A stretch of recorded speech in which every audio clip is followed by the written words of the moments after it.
Haleluya. Shalom Jemaat GKTT. Kita bersyukur Tuhan menolong perjalanan kita sehingga saat ini kita ada di bulan Oktober. Dan pesan gembala untuk GKTT pada bulan Oktober ini adalah tidak akan ada orang miskin di antaramu. Wow. Coba kasih tahu kiri kananmu. Wow.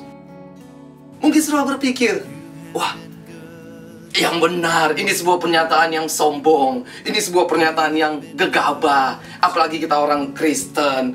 Mana mungkin hal ini bisa terjadi? Tapi tunggu dulu. Kita lihat apakah itu Alkitabiah. Kita lihat di dalam Ulangan 15 ayat 4 dan ayat yang kelima. Dengar baik-baik.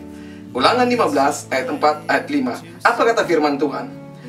Maka tidak akan ada orang miskin di antaramu, sebab sungguh Tuhan akan memberkati engkau di negeri yang diberikan Tuhan Allahmu kepadamu untuk menjadi milik pusaka. Asal saja engkau mendengar baik-baik suara Tuhan Allahmu dan melakukan dengan setia segenap perintah yang kusampaikan kepadamu pada hari ini.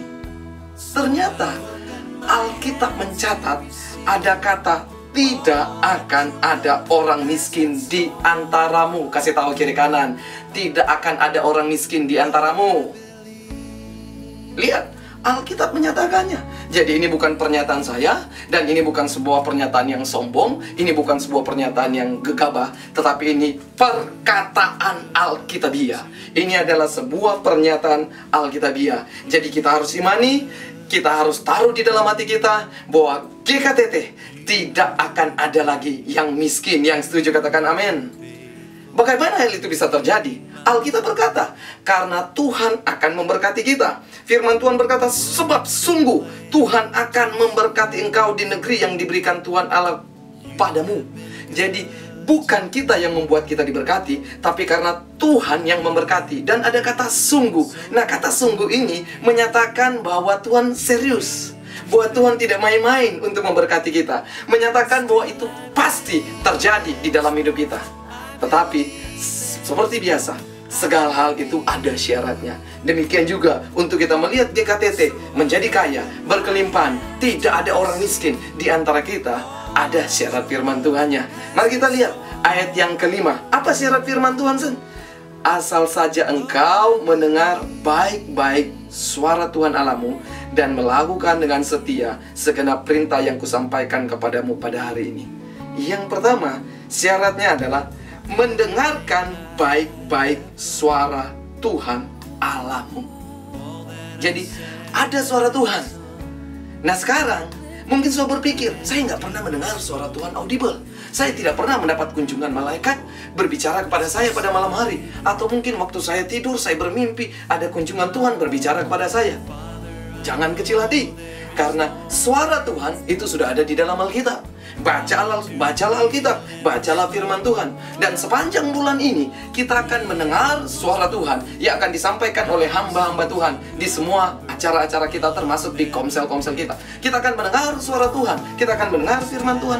Bagaimana caranya supaya kita menjadi kaya dan berhasil, tidak menjadi miskin lagi. Dan Alkitab berkata pada hari ini. Artinya setiap hari kita perlu mendengar firman Tuhan. Ini bicara tentang konsistensi kita kepada Tuhan, berharap pada Tuhan, mengandalkan Tuhan, dan dengar suara Tuhan. Tetapi yang kedua, syaratnya Alkitab berkata melakukan dengan setia semua firman Tuhan tersebut. Jadi kita bukan hanya suka mendengar. Beberapa waktu yang lalu Dr. John Avancini baru datang dan dia berbicara tentang kelimpahan. Kita kemudian berkata, yes, amin, kita suka dengar tentang kekayaan, kita suka dengar tentang kelimpahan. Kita bisa undang dia setiap waktu untuk datang kepada kita. Tapi itu tidak akan berhasil membuat kita menjadi orang yang kaya, yang sukses, yang diberkati Tuhan, kalau kita tidak mendengarkan dan kalau kita tidak melakukan apa yang kita dengar. Jadi Alkitab berkata, lakukan. Dan bukan cuma coba-coba, gagal, berhenti. Lakukan dengan setia. Kasih tahu kiri kanan, lakukan dengan setia. Yang terakhir, masih ada syarat yang terakhir. Kita lihat ayat 7 sampai ayat yang ke-10. Apa syarat yang terakhir? Jika sekiranya ada di antaramu seorang miskin, salah seorang saudaramu di dalam salah satu tempatmu, di negeri yang diberikan kepadamu oleh Tuhan Allahmu, maka janganlah engkau mendengarkan hati ataupun menggenggam tangan terhadap saudaramu yang miskin itu. Tetapi engkau harus membuka tangan lebar-lebar baginya dan memberi pinjaman kepadanya dengan limpahnya, cukup untuk keperluannya seberapa ia perlukan. Hati-hatilah supaya jangan timbul di dalam hatimu pikiran dursila demikian.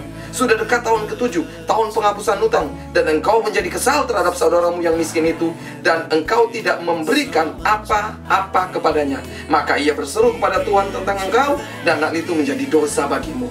Engkau harus memberi kepadanya dengan limpahnya, dan janganlah hatimu berduka cita apabila engkau memberi kepadanya. Sebab oleh karena hal itulah Tuhan Allahmu akan memberkati engkau dalam segala pekerjaanmu dan dalam segala usahamu. Yang ketiga adalah memberkati saudara yang kekurangan. Atau kita jadi kaya bukan untuk diri kita sendiri, kita diberkati untuk memberkati orang lain. Kalau kemudian kita lihat ada orang miskin datang ke gereja ini, kalau kita kemudian melihat ada orang-orang miskin di dalam GKTT ini, maka kita yang sudah diberkati Tuhan, berilah kepada mereka. Karena Alkitab berkata, Dia akan memberkati kita dengan limpahnya. Bapak Ibu Saudara, kalau kita ingin melihat hal itu terjadi, jangan lewatkan semua kegiatan kita sepanjang bulan ini. Lewat ibadah raya, lewat acara doa puasa, lewat acara komsel. Datang, belajar, dengar firman Tuhan. Kita pasti akan diberkati. Selamat berjalan menuju kehidupan yang diberkati. Haleluya.